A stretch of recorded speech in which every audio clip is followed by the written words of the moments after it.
Hello viewers, நான் Jose. நம்ம உடம்புல இருக்க டிஎன்ஏ நம்ம பேரண்ட்ஸ் கிட்டேருந்து வராமல் அதில் ஒரு சில டிஎன்ஏ ஏலியன்ஸ் கிட்டேருந்து வந்திருக்குன்னு ஒரு ஷாக்கை கொடுத்துருக்காங்க. ஒரு ரிசர்ச்சில் ஏலியன் டிஎன்ஏ மேபி கலந்துருக்கலாம் அப்படின்னு சொல்கிறாங்க. இது வேர்ல்டில் இருக்க எல்லா மக்களையும் செம்ம ஷாக்காக வச்சுருக்குங்க.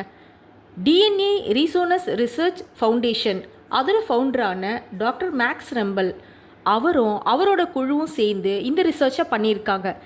இது பார்த்திங்கன்னா கிட்டத்தட்ட பல மில்லியன் இயர்ஸ் பிஃபோர் வேற்று கிரகவாசிகள் அதாங்க ஏலியன்ஸ் மனுஷங்களை கடத்திட்டு போயிட்டு ஏலியன்ஸோட மரபணுவை நம்ம டிஎன்ஏவோட செலுத்தியிருக்கலாம் அப்படின்னு சொல்லப்படுது.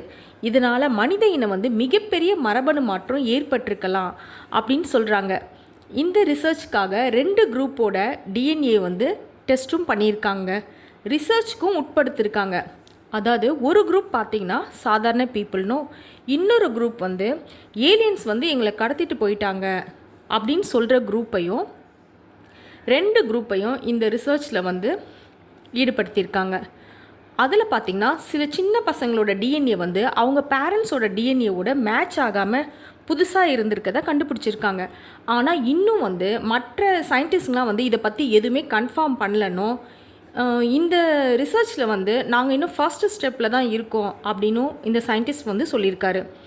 இந்த ரிசர்ச்சில் இன்னும் கேதர் பண்ணுறதுக்கு நிறைய விஷயம் இருக்குன்னு அவர் சொல்கிறாரு. இந்த ரிசர்ச்சில் பார்த்திங்கன்னா ஆட்டிசம், ஏடிஹெச்டி போன்ற நரம்பியல் பன்முகத்தன்மை இருக்கவங்க கிட்ட தான் இந்த ஏலியன் மரபணுக்கள் இருக்கிறதுக்கான நிறைய சான்சஸ் இருக்குது அப்படின்னு சொல்லியிருக்காரு.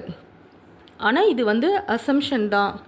சயின்டிஃபிக் ரீசன் என்னென்னா, கிடைமட்ட மரபணு பரிமாற்றம் அப்படின்னா ஹாரிசான்டல் ஜீன் டிரான்ஸ்ஃபர் அப்படின்னு சயின்டிஃபிக்காகவே இருக்குன்னு சொல்லப்படுது. இது என்னென்னா, பேரண்ட்ஸ் கிட்ட இருந்து இல்லாமல் சுற்றி இருக்க அந்த அட்மாஸ்பியரில் இருக்கிற உயிரினத்துக்கிட்ட இருந்து ஒரு உயிரினத்துக்கிட்ட இருந்து இன்னொரு உயிரினத்துக்கு மரபணு கடத்தப்படுவது. இப்படி தாங்க. இதே மாதிரி தான் ஒரு சில நுண்ணுயிரிகளிடமிருந்து கிட்டத்தட்ட 145 மரபணுக்கள் மனிதர்கள்கிட்ட வந்திருக்கு அப்படின்னு சில ரிசர்ச்சில் தெரிய வந்திருக்கான். நுண்ணுயிர்கள்கிட்ட இருந்து மனிதர்களுக்கு வர்றது வேறு, ஆனால் ஏலியன்ஸ் கிட்ட இருந்து வர்றது வேறு அப்படின்னு சொல்லப்படுது.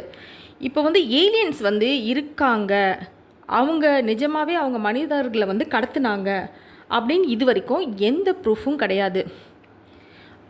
மக்கள்லாம் ஒரு சில மக்கள் சொல்கிறாங்க, எப்படின்னா ஏலியன்ஸ் எங்களை கடத்திட்டு போயிட்டு அதுக்கப்புறம் என்ன நடந்துச்சுன்னே தெரியல, திருப்பி எங்களை எடுத்துகிட்டு வந்து விட்டுட்டாங்க அப்படின்னு நிறைய பேர் சொல்லியிருக்காங்க. அந்த மாதிரி சொல்கிறதுக்கான எந்த ப்ரூஃப்மே ஆனால் சொல்கிறாங்க, ஆனால் ப்ரூஃப் எதுவும் கிடையாது அப்படின்னு நாசாவும் இதுதான் சொல்கிறாங்க.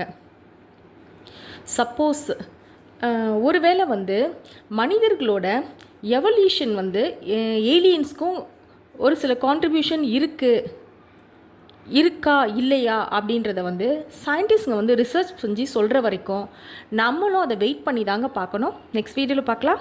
By by.